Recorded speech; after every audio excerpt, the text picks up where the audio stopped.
बच्चों, स्वागत है आप लोगों का मेरे चैनल स्टडी पॉइंट पर।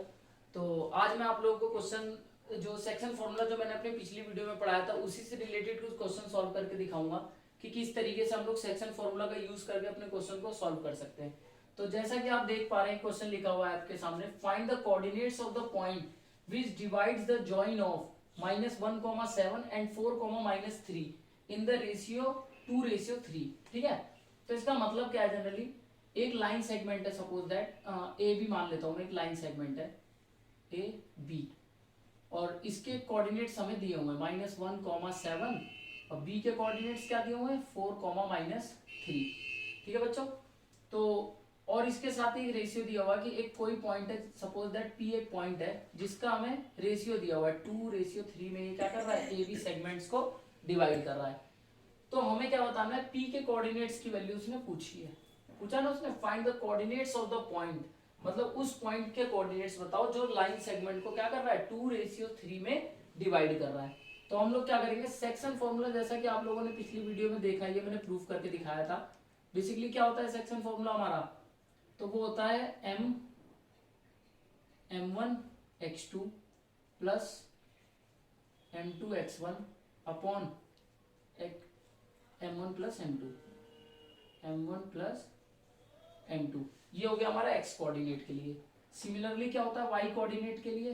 तो वो होता है m1 y2 plus m2 y1 upon m1 plus m2। तो यहाँ पे अगर हम लोग देखें ध्यान से तो हमें x1 y1 x2 y2 और m1 m2 मतलब सारी वैल्यू हमें गिवन है, जस्ट लाइक हमें इसमें पुट करना है और अपने क्वेश्चन को सॉल्व करना है। तो पुट करके देखते हैं यहाँ पे m1 की वैल्यू कितनी है, तो वो है 2 into x2 that means 4 plus m2 की वैल्यू अगर देखूं मैं तो वो है 3 into x1 that means minus का 1 अपॉन हो जाएगा यहाँ पे 2 प्लस 3 कॉमा यहाँ पे देखते हैं तो m1 कितना है यहाँ पे 2 इंटू y2 की वैल्यू है यहाँ पे माइनस का 3 plus m2 that means 3 into y1 जो कि हमारा यहाँ पे 7 अपॉन करते हैं तो 2 प्लस 3। ठीक है, जब इसको आप पूरा सॉल्व करेंगे तो 4 2 जा 8 यहाँ पे हो जाएगा। बेसिकली अगर मैं यहाँ करके दिखाऊं पी एक्स कॉमा वाई तो यहाँ पे हो जाएगा 4 2 जा 8 दैट मीन्स 8 और यहाँ पे प्लस माइनस माइनस 3 बन जा 3 दैट मीन्स माइनस का 3 अपॉन 5 कॉमा यहाँ पे देखते हैं तो 3 2 जा माइनस का 6 आएगा यहाँ पे प्लस 7 3 जा 21 अपॉन 5। आगे सॉल्व करते हैं, 8 माइनस 3 करेंगे तो वैल्यू आएगी हमारी 5 और 5 अपॉन 5 कितना हो जाएगा 1 कॉमा दूसरी साइड क्या होगा प्लस माइनस माइनस होता है और 21 माइनस 6 करेंगे तो हमारे पास आंसर आएगा 15 अपॉन 5 मतलब 5 3 जा 15 तो 1,3। ये हमारा जो फाइनल आंसर आया वो किसका है? p के कोऑर्डिनेट्स का। जो p हमारा कोऑर्डिनेट है x, y उसकी वैल्यू कितनी आ गई 1,3। इसी तरीके से हम इस पे एक और क्वेश्चन करके देखते हैं।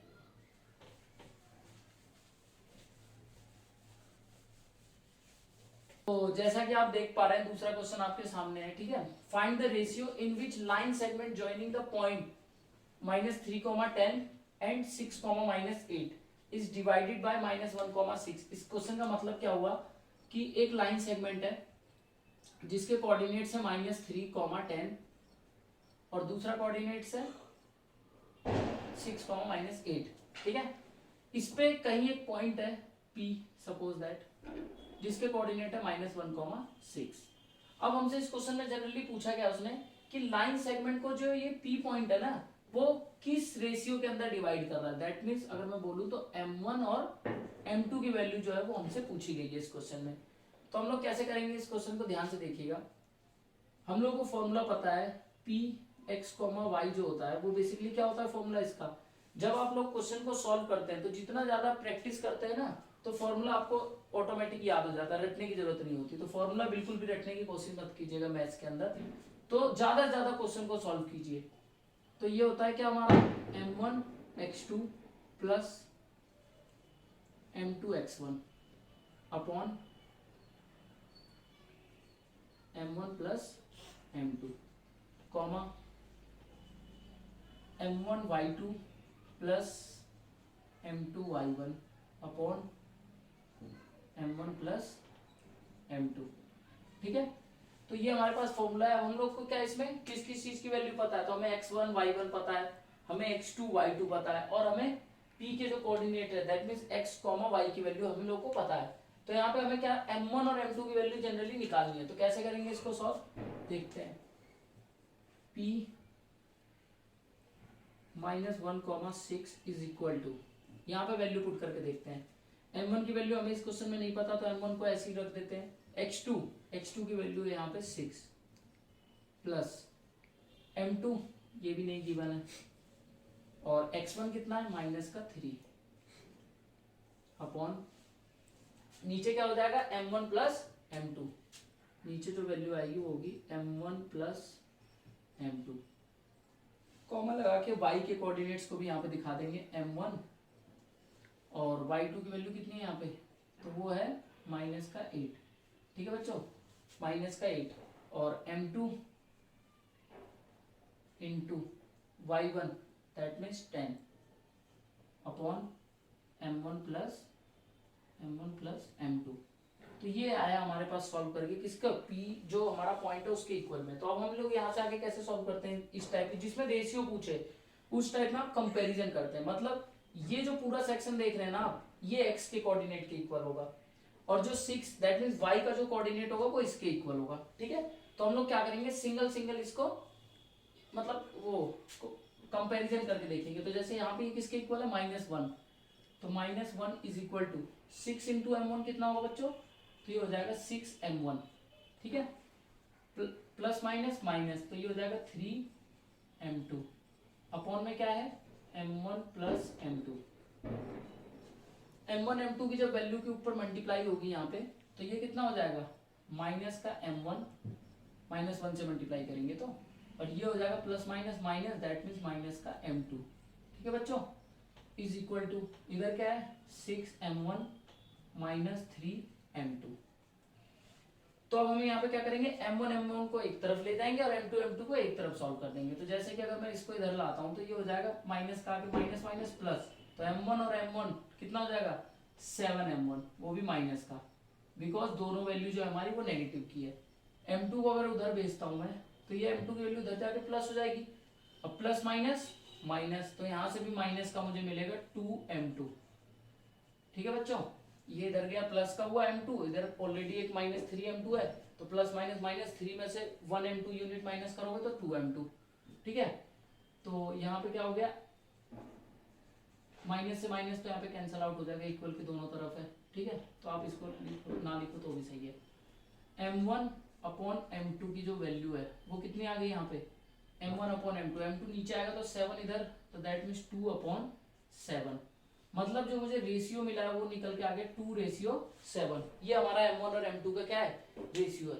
अगर मुझे क्वेश्चन में अपने क्या करना है, वेरीफाई करना है पेपर में कि ये क्वेश्चन जो हमारा निकल के आया ये सही है कि नहीं है, तो m1 और m2 को कैसे वेरीफाई करेंगे देखते हैं। अब जो हमारा y वाला कोऑर्डिनेट्स है ना, उसमें m1 और m2 की वैल्यू पुट कर देंगे, जो कि है कितना 2:7। तो देखते हैं यहाँ पे करके पुट। यहाँ पे क्या है हमारा m1 into -8 that means 2 into -8 plus m2 कितना है 7 इंटू 10 अपॉन 2 + 7। ठीक है, 8 इंटू 2 माइनस का 16 प्लस 70 अपॉन 9। प्लस माइनस कितना होता है माइनस, तो 70 में से जब आप माइनस करोगे 6 को तो कितना आएगा यहाँ पे 4, और यहाँ पे हो गया 6 में से 1 माइनस करोगे तो 5 डिवाइडेड बाय 9। बड़ी डिजिट कौन सी है 70 के सामने जो साइन होगा उसी का आंसर आएगा। तो 9 6 कितना होता है 9 6 54, दैट मीन्स y की वैल्यू कितनी आ गई है 6। तो क्या हमारी y की वैल्यू 6 है, तो बिल्कुल है। तो इस तरीके से हम क्वेश्चन में क्या करते हैं, ये वेरिफिकेशन वाला पोर्शन होता है बेसिकली, वेरीफाई करने के लिए कि हमने जो रेशियो निकाला है वो सही है कि गलत है, वो किस तरीके से देखेंगे, y के इक्वल रख के देखेंगे। अगर y की वैल्यू यहाँ गलत आती है तो दैट मीन्स हमने क्वेश्चन में कुछ मिस्टेक कर दी है, बट अगर आपने पूरा क्वेश्चन सही किया तो y की वैल्यू ऑटोमेटिक सही आएगी। तो इस तरीके से आप सेक्शन फॉर्मूले से रिलेटेड जो भी हमारे क्वेश्चन है उसको आप सॉल्व कर सकते हो। ठीक है, और बाकी आगे आगे की वीडियो में मैं आपको बताऊंगा एरिया रिलेटेड टू ट्राइंगल, जो हमारे कोऑर्डिनेट्स से बने हुए जो ट्राइंगल्स होते हैं उनका एरिया हम कैसे निकाल सकते हैं, उसका फॉर्मूला कैसे प्रूफ होता है, ये सारी चीजें मैं आपको अगली वीडियो में बताऊंगा। बट एक बार आप अपने घर पे प्रैक्टिस करके देखिएगा, और नहीं होता क्वेश्चन जो भी तो आप उसको कमेंट सेक्शन में लिखिएगा, मैं वहां पे आपका रिप्लाई करूंगा और क्वेश्चन को सॉल्व करके भी दिखाऊंगा। तब तक के लिए दोस्तों वीडियो को लाइक करें, शेयर करें और सब्सक्राइब करें। Thank you.